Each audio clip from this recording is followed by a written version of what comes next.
सोने कटोरी में हरदी परासल, सोने कटोरी में हरदी परासल, उपरे उपरे लहा लही दूब हरदी मंगल की, उपरे लहा लही दूब हरदी मंगल की। अरे उपरे लहा लही धूप हरदी मंगल की, उपरे लहा लही धूप हरदी मंगल की।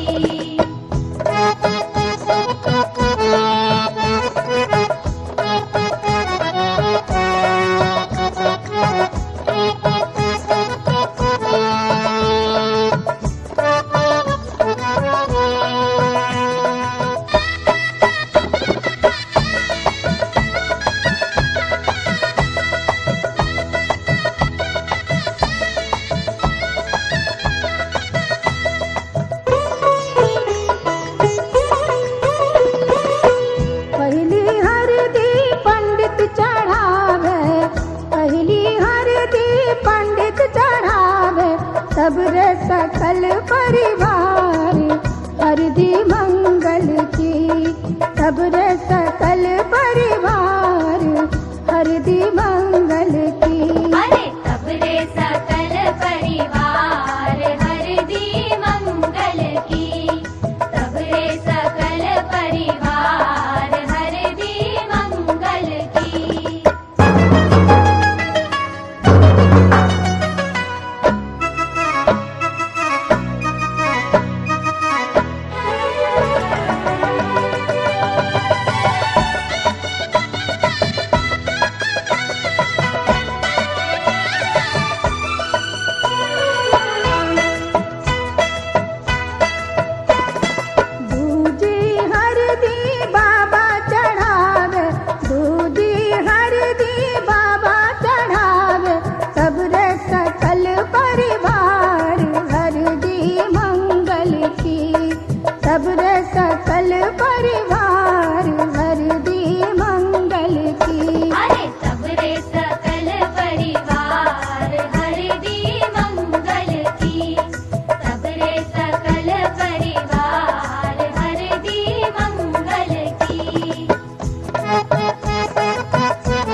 ऊंच मड़ुआ तर बैठी हो नाना, ऊंचे ऊंच मड़ुआ तर बैठी हो नाना, सजन लोग छेक ले दुआर हो, सजन लोग छेक ले दुआर हो।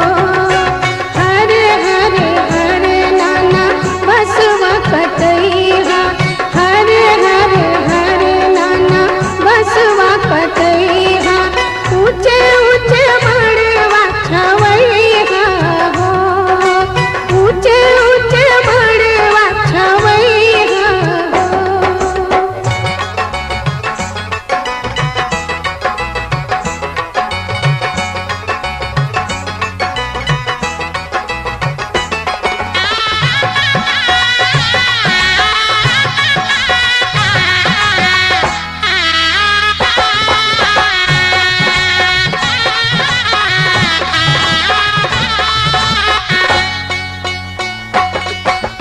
ऊंचे ऊंच मड़ुआ तर बैठी हो बाबा, ऊंचे ऊंच मड़ुआ तर बैठी हो बाबा, सजन लोग छेक ले दुआर हो, सजन लोग छेक ले दुआर हो।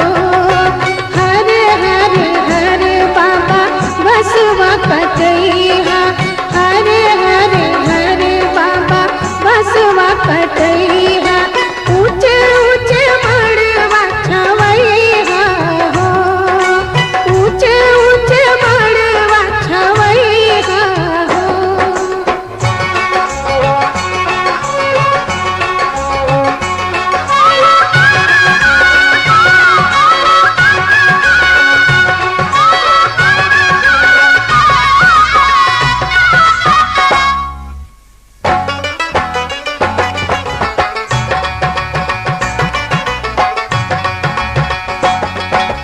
ऊंचे ऊंच मड़ुआ तर बैठी हो चाचा, ऊंचे ऊंच मड़ुआ तर बैठी हो चाचा, सजन लोग छेक ले दुआर हो, सजन लोग छेक ले दुआर हो।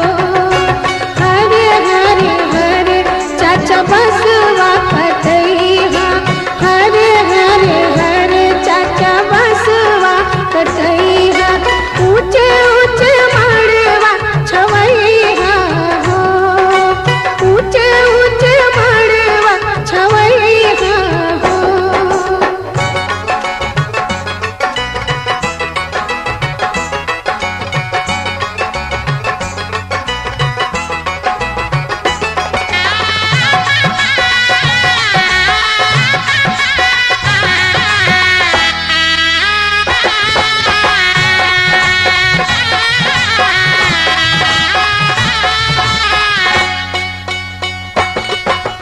ऊंचे ऊंच मड़ुआ तर बैठी हो मामा, ऊंचे ऊंच मड़ुआ तर।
सारसारं भुजगेन्द्रहारं सदा वसन्तं हृदयारविन्दे भवं भवानी सहितं नमामि नमामि समीशान निर्वाणरूपं विभुं व्यापकं ब्रह्मवेदस्वरूपम् अजं निर्गुणं निर्विकल्पं निरेहं चिदाकाशमोकाशवासं भजेऽहं निराकारमोकारमूलं तुरीयं गिराज्ञानबोधितमीशं गिरीशं करालं महाकालकालं कृपालं गुणागार संसारपारं नतोऽहं तुखारात्रिसङ्काशगौरं अभीरं मनोभूतिक्रोटी प्रभाश्री शरीरं अस्परो मलोलिकलोलनीचारु गङ्गालसदवां सुकृतणां भवने कुलक्ष्मी पापात्मनां कृतधयां हृदये कुबुद्धे सरधा सतां कुलजनं प्रवास लज्जा तां तां नताश्रम परिपालय देवी विश्वं किं वर्णयाम तव रूपमचिन्तमेतद् किं चाद्बीजेमसुचेकारि भूरि किं चाहवे जलतां तवा भूतानि सर्वे कुदेव सुरदेव गणादिकेशो हेतु समस्त जगतां त्रिगुणापि दोषे ब्रह्मभ्यो नमो नमः असनानं पंचामृतं समर्पयामि ग्राम देवीभ्यो नमो नमः असनानं चंदन नक्ष फूल नैवेद्यं पुंगी फलं सते नमः दस्यादिगदे पूजा तत्कालं सबलं भवतो हाथे फूलिए राम जी के ध्यान कीजिए रमणं समनं भव ताप भयाकुल पाहि जनम जय राम रमा रमणं समनं भवताप भयाकुल पाहि जनम यवधेश सुरेश रमेश विभो शरणागत मांगत पाहि प्रभो शरणागत मांगत पाहि प्रभो दस शीश विनाशन बीस भुजा कृत दोरि महामयि भोरे रुजा रजनी सर बृंद पतंग रहे सर पावक तेज प्रचंड दहे महिमंडल मंडल चारु तरम घृत सायक चाप निसंगवरम मद मोह महा ममता रजनीतम पुंज दिवाकर तेजयनी मन जात की रात निपात की शुक्रवार हाँ शुक्रवार से अपन नाम प्रदीप शर्मा बचिया के नाम बचवा के नाम सांभवी कुमारी हाँ। राजा हिंदुस्तानी हाँ हो या अति उपनयन संस्कार विवाह निमित्तिक पंचदेवता पूजन ग्राम देवता पूजन इष्ट देवता पूजन संकल्प सूत्र संकल्प हम सब सूत्रबा पर छिड़ दीजिए संकल्प सूत्र संकल्प हम सब दीजिए हाँ अभी जितना देवता को पूजा कराए हैं उसमें सबके कपड़ा दे दीजिए ला ये सब कपड़ा दिए हे भगवान माफ कीजिए पहले की को पूजा किए थे क्या पहले प्रजापति क्षेत्र वर्तमान संवत्सरे यथायोग्य 12 गण तिथि राशि लगन नक्षत्र मुहूर्त अंशाकरणे अद्य मासाना मानसे उत्तमे मानसे माघे मानसे शुक्ल पक्षे शुक्ल चौतिथौ शुक्रवासरे कश्यप गोत्रस्य बचिया का नाम बचवा का नाम हाँ विवाह निमित्त उपनयन निमित्त ग्राम देवता पूजन संकल्प हम सब सिद्धंतरि सुगम शृणोतो हो शंबर तथापदलोकान् कल्पयं महा जनपुरुषेण हविकादिवा जगमतन्नवद्व संतोष्यासे राज्यम ग्रीष्म हयदमः सुन्नपन्धा श्री सद्व सिंदूर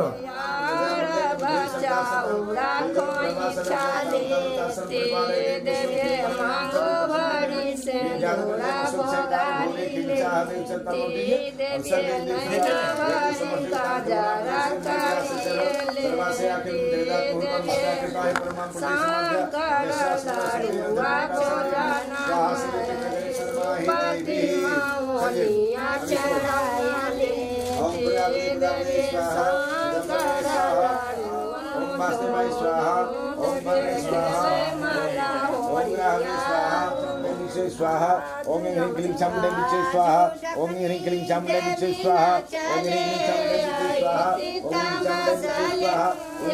विचे स्वाहा ओम चामुंडे विचे स्वाहा ओम चामुंडे विचे स्वाहा ओम चामुंडे विचे स्वाहा कदमों में मेरा विस्तार कैसे हो बता ए जगत जननी कुछ सोच पड़ता है मेरे तेरा दीदार कैसे हो बता दो हे जगत जननी मेरा उद्धार कैसे मैं जैसा हूँ तुम्हारा हूँ भरोसा आपका भारी तो फिर किसे से करूं फरियाद मंजिले पार कैसे हो बताओ धार कैसे हो सहारा दो महाशक्ति में पंगु हीन अति दीना बड़ी उलझन में उलझाऊं अहो करे तार कैसे हो बता कैसे हो यही बिनती है सेवक की जगत को प्रेम में देखूं यही विनती है सेवक की जगत को प्रेम में देखूं करूं बलिदान में स्वार्थ का पर उपकार कैसे हो बता दो हे जगत जननी मेरा उद्धार कैसे सर्वमंगल मंगली शिवे सर्वार्थ साधिके शरण्ये त्र्यंबके गौरी नारायणी नमस्ते रूपम देहि जयं देहि जसो देहि खोजहि पुत्र विद्या धनम देहि दे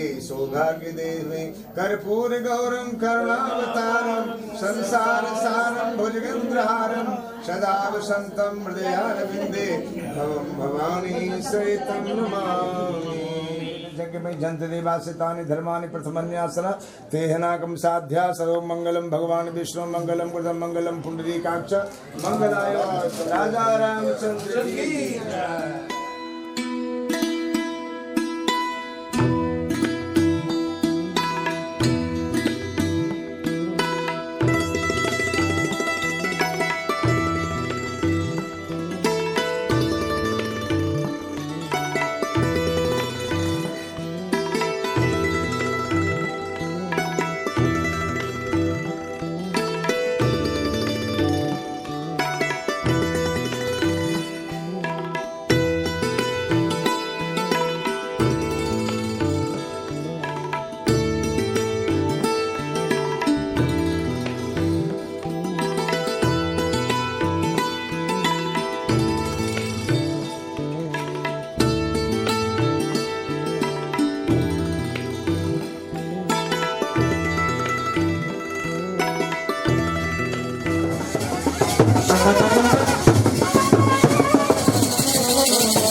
रेशम की डोरी कब शोभेगा, रेशम की डोरी कब शोभेगा।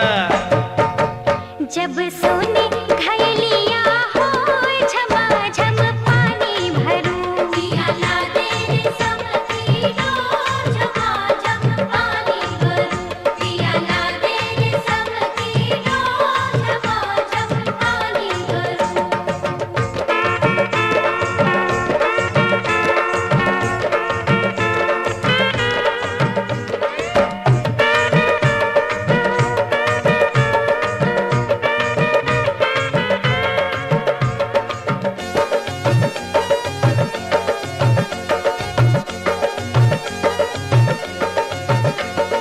सोने घयलिया कब शोभेगा, सोने घयलिया, सोने घयलिया हो, सोने घयलिया कब शोभेगा। जब रेशम की रुलिया होए झमाझम पानी भरूं, पिया ला दे रेशम की डोर झमाझम पानी भरूं, पिया ला दे रेशम की डोर झमाझम पानी भरूं।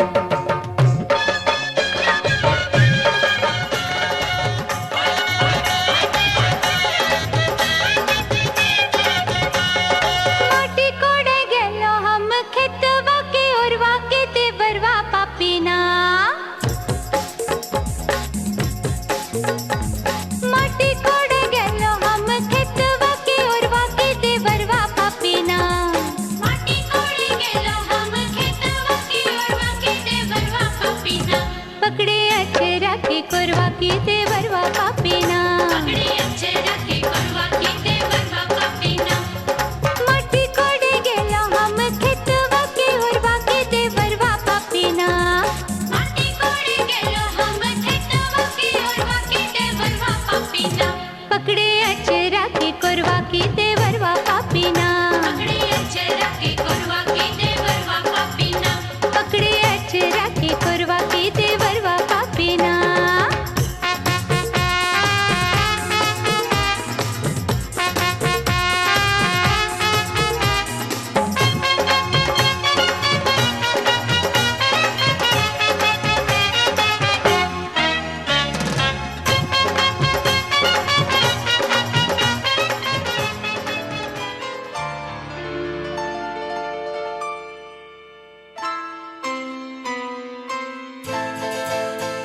ये तो सच है कि भगवान है मगर फिर भी अनजान है।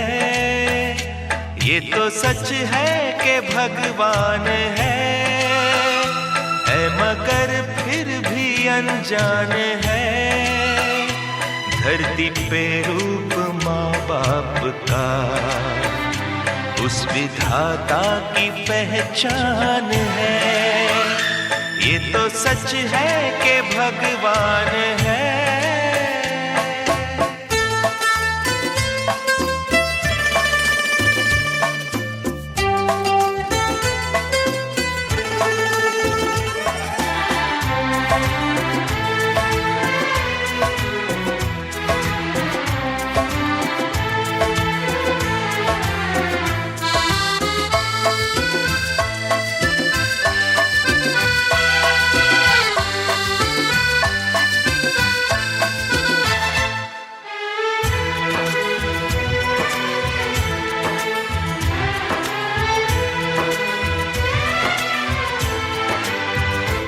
जन्मदाता है जो नाम जिनसे मिला, थाम कर जिनकी उंगली है बचपन चला।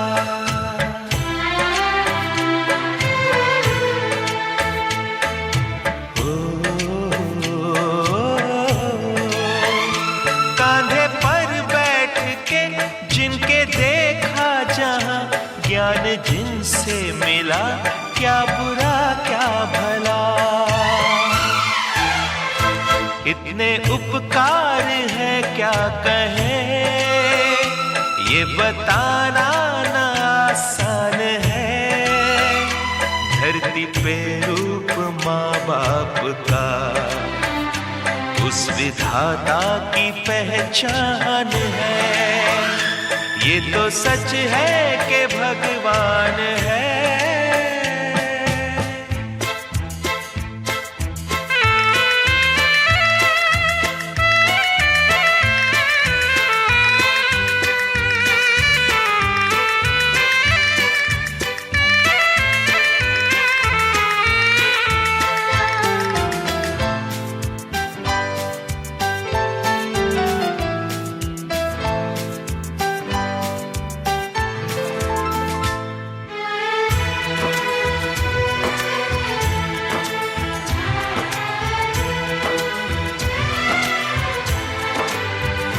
जन्म देती है जो माँ जिसे जग कहे, अपनी संतान में प्राण जिसके रहे।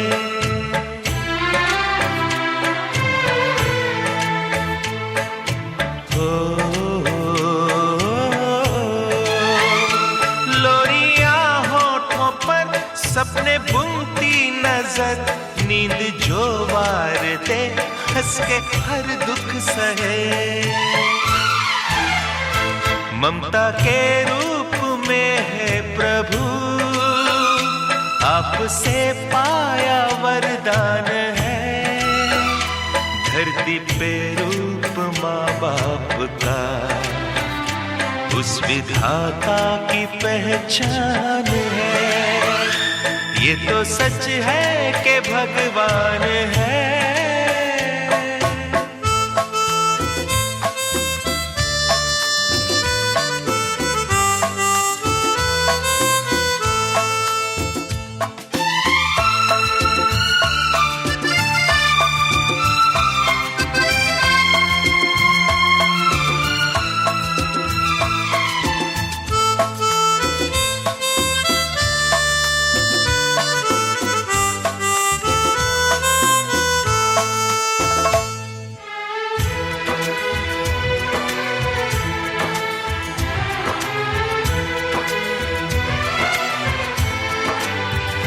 आपके ख्वाब हम आज होकर जवां, उस परम शक्ति से करते हैं प्रार्थना।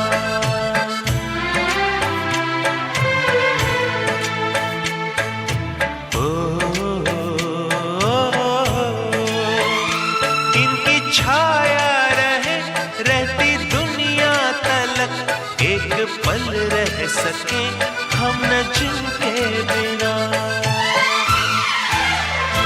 आप दोनों सलामत रहे, सबके दिल में ये अरमान है।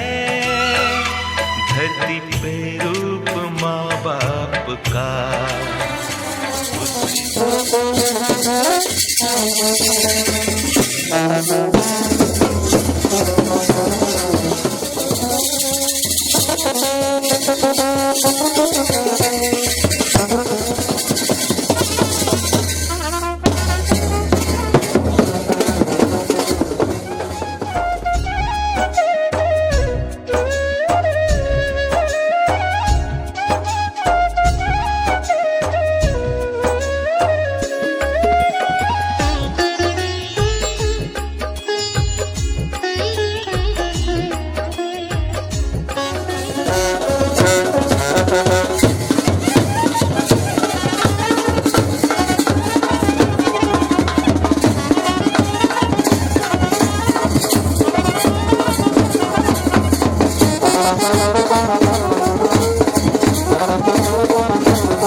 चंदन, अक्षत, फूल, नैवेद्यम, पुंगीफलम, सद्रव्यम से कलश देवी भ्यो नमो नमः। चलिए प्रणाम कीजिए।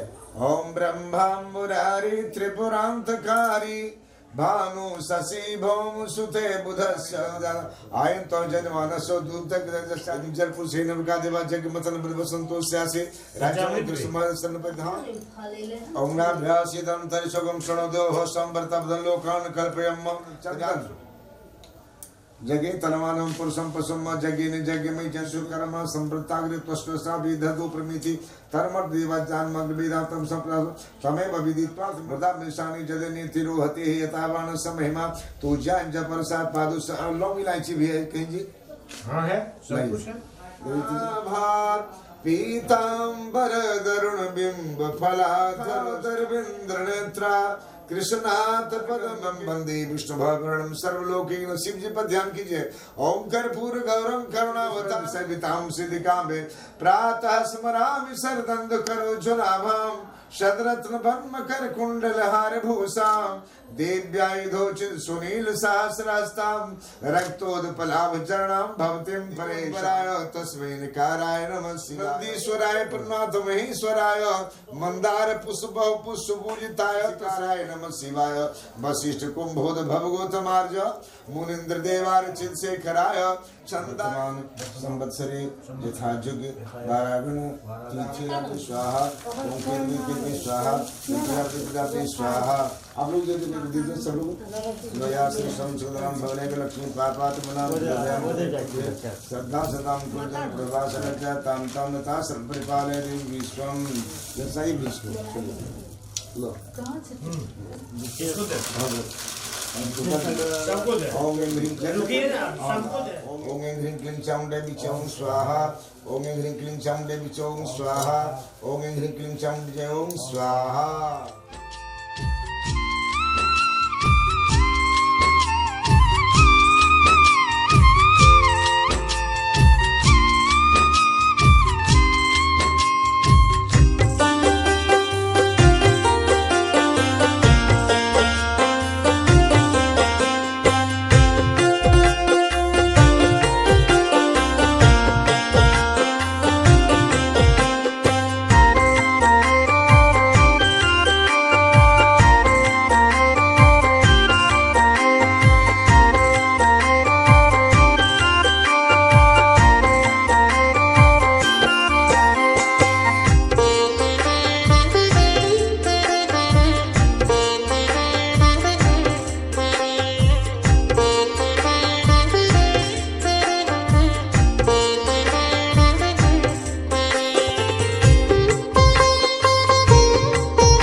बगल में अब राम जी की पूजा कीजिए और पत्ता दे ओम रामाय राम भद्राय रामचंद्राय नाम से रघुनाथाय नाथाय सीताय पदे जस्यापि पूजा तदगादम सबलम भगवत नीलाम भूषामल कोमलांगम सीता संहारो पदनाम भाग्यम प्राणो महासाय विचारजमाम रामं रघुवंशनाथम नौमिद्यते प्रभुके तर्जम्बराय गुंजावतम सप्रभक्षं सन्मुखाय वंदे श्री कबलवेत्रविखानवेनो लक्ष्यम श्री मृदु पुष्पांगजाय।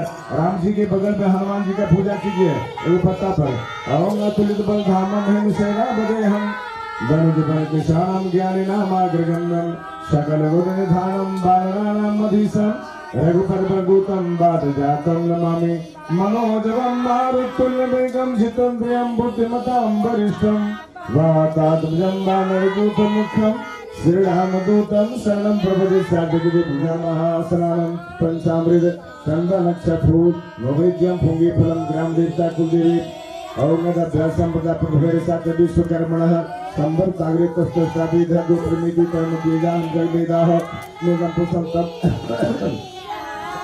तमसा प्रतमेव विदित्वा तमेत्विज्ञान्य पंचाभिधतेनाय प्रजापतिगर्भे अंतर्जायमानो बोधा विदाते नवग्रह की पूजा कीजिए देवता कृष्णादि पूजा तत्कार्यं सफलं भवतु कार्यं सफलं भवतु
माया गुण ज्ञान थी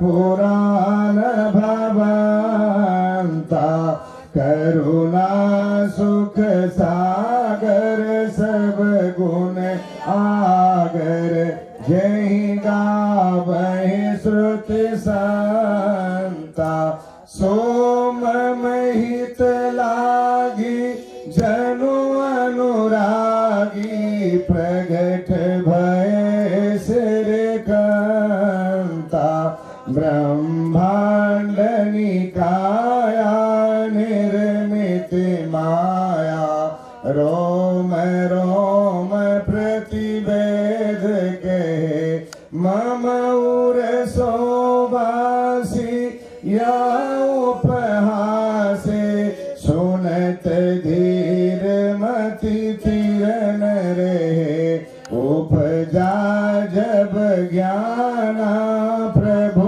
मुस्काना चरित्र बहुत विधि किन चढ़े कई कथा सुनाई मात बुझाई जय प्रकार सुत प्रेम ले माता पुनि बोली सोमति डोली तजहु तात अहरोपा की जैसी सुलीला अति प्रिय शीला यह सुख परम अनूपा सुनि बचन सुजाना रोदन ठाना होई बालक सुर भूपा यह चरित्र जो गावहि हरि पद पावहि तेन परहि भव कोपा विप्रधेन सुर संतहिता लिन्ह मनुज अवतार निज इच्छा निर्मित तनो माया गुण गोपाल सियावर रामचंद्र की जय। आदरणीय धर्म प्रेमी सज्जनगण, बहुत अपार हर्ष की बात है, आज हम लोग एकत्रित भगवान की चर्चा में शामिल हुए। सत्यनारायण भगवान कौन है? इनकी सत्यनारायण भगवान नाम कौन पड़ा? ये कौन? इनकी पूजा कब होना चाहिए? कैसे होना चाहिए पूजा? कौन विधान से पूजा होना चाहिए? ये जानकारी पहले। अभी आप स्तुति कर रहे थे, भय प्रकट कृपाला दीन दयाला कौशल्या हितकारी। एक कौशल्या के हित करने के लिए भगवान जो है प्रकट हुए और कौशल्या को हित करने के लिए प्रकट हुए। तो ये जो कथा जो है ये सतयुग से प्रचलित हुआ। कैसे हुआ? ये मनु जी थे, मनु और शत्रुपा दोनों थे, बहुत राजा थे। तो कुछ दिन देख लिए, अब हमारा जो बाल जो है केस पक गया। अब केस पक गया, वासना के पीछे लगे, भगवान की भजन भी नहीं किए। बड़े भाग्य मनुष्य तन पावा, सुर दुर्लभ शत ग्रंथन गावा। ये भाग्य, बड़ो भाग्य से मनुष्य का शरीर मिला है। अब भगवान की भजन ही नहीं कर सके। अब क्या? दोनों पति पत्नी जो है ये राज्यपाल छोड़ करके चल गए तपस्या करने के लिए। कितना दिन तपस्या के? 23,000 वर्ष तक तपस्या किए। कि नौमिद्यते भ्रवभुके तडिदंबरायो भुंजाबतम सपरपेक्षण सन्मुखायो बंदे सुजे कमल वेत्र विखान वेणु लक्ष्यम श्री मृदवदे पशुपांग जायो। ओ परमात्मा नमो भगवती वासुदेवा जाप करते, जिनकी अंश से ब्रह्मा विष्णु महेश का उत्पत्ति हुआ है, उनकी जाप कर रहे थे। और जाप करने में वह ब्रह्मा जी आए, विष्णु आए, शंकर आए। क्या तपस्या कर रहे हैं? क्या चाहिए मनु जी? तो परम ब्रह्म पर नौमित गति प्रभु के तड़िदंबराय गुंजावतम सप्रपक्षण, जिनकी अंश से ब्रह्मा विष्णु उत्पत्ति हुए हैं, वो नहीं आते थे। वो आते थे कौन? जिनके अंश से उत्पत्ति है वो आते थे। परमात्मा नहीं आते थे, वो आते थे ब्रह्मा विष्णु में सब आते, लेकिन परमात्मा नौमिद्यते प्रभु के तड़िदंबराय गुंजावतम सपर्पेक्षण सन्मुखाय वंदे श्री कमल वेत्र विकानु भेनु लक्ष्म श्री मृदुपदे पशुपांगजाय। ओ ब्रह्मा विष्णु बहुत बार लौट के उसके बाद परमात्मा आते हैं। परमात्मा आते कहते हैं राजा इतनी कठिन तपस्या तुम किस लिए कर रहे हो, क्या चाहिए? बोले कौन है आप? मैं परमात्मा राम बोल रहा हूँ, मैं परमात्मा राम बोल रहा हूँ। जैसे राम की आवाज राम रामेति रामेति रमे रामे मनोरमाम सहस्रनामेत तुल्यम राम रामे वरानने। मैं परमात्मा बोल रहा हूँ। जैसे परमात्मा की आवाज आया, मनु जी 23,000 वर्ष की जो तपस्या करते उनकी सारी जो सम कोई मौन से खून खत्म हो के हड्डी मात्र ही बचा। जैसे राम की कानों की आवाज गया वो एकदम ओरिजिनल हो गए, लगते अभी ही घर से अभी किए हैं। अब बोलिए क्या चाहिए? कहते प्रभु आप मुझे अब क्या चाहिए? गुंजावतम सप्रदक्षण सन्मुखायो, सन्मुख होकर के आप हमारे दर्शन कर दिया, मुझे क्या चाहिए? अब कुछ भी नहीं चाहिए। नहीं कुछ तो बोलो तो। क्या सरकार आप ही कैसे मुझे पुत्र चाहिए? क्योंकि ठीक है मैं ऐसा पुत्र कहाँ खोजूंगा, मैं ही आपके यहाँ चलाऊंगा। क्या आपके वियोग में मेरी मृत्यु भी हो जाए? हो सकता है आप हमारे यहाँ चल जाइए तक भी आपकी वियोग में मेरी मृत्यु भी हो जाए। ठीक, अब वो शत्रुपा तो मनु जी की बात होगी। शत्रुपा बोली आप क्या चाहते हैं? शत्रुपा बोलो। कहते हमारे पतिदेव कितने बुद्धिजीवी हैं, 23,000 वर्ष से नौमिद्यते प्रभु के तड़िदम बरायो, इतना तपस्या कर रहे हैं। कितनी बार आपके अंश से ब्रह्मा विष्णु आए, लेकिन आप तो अभी नहीं किए सरकार। अब आए हैं तो हमारे पतिदेव कितने बुद्धिजीवी हैं, आप ही को कहते हैं आप ही मेरे पुत्र चाहिए। आप ही कैसे पुत्र चाहिए? आप हमारे साथ में पुत्र आइएगा कैसे? सुनि बचन सुजाना रोदन ठाना होए बालक सूर भूपा।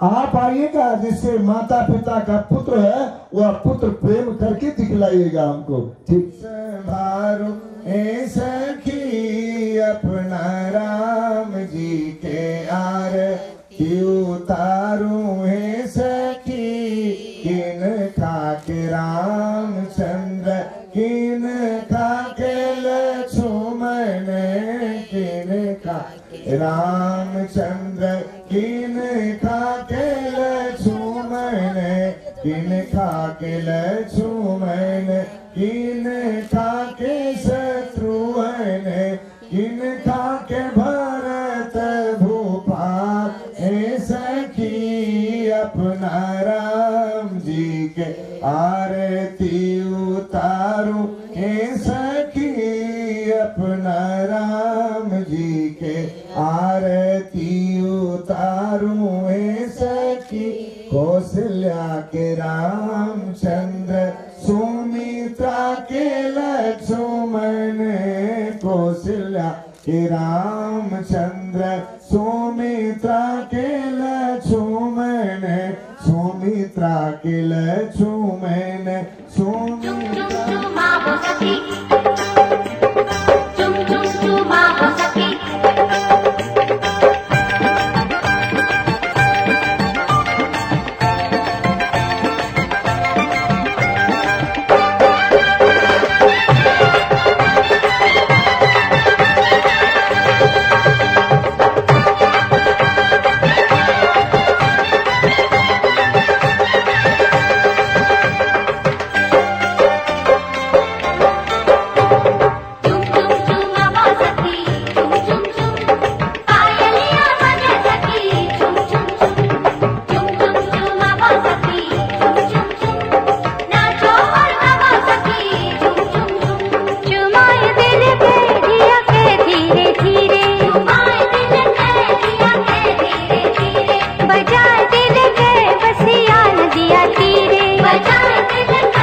माँ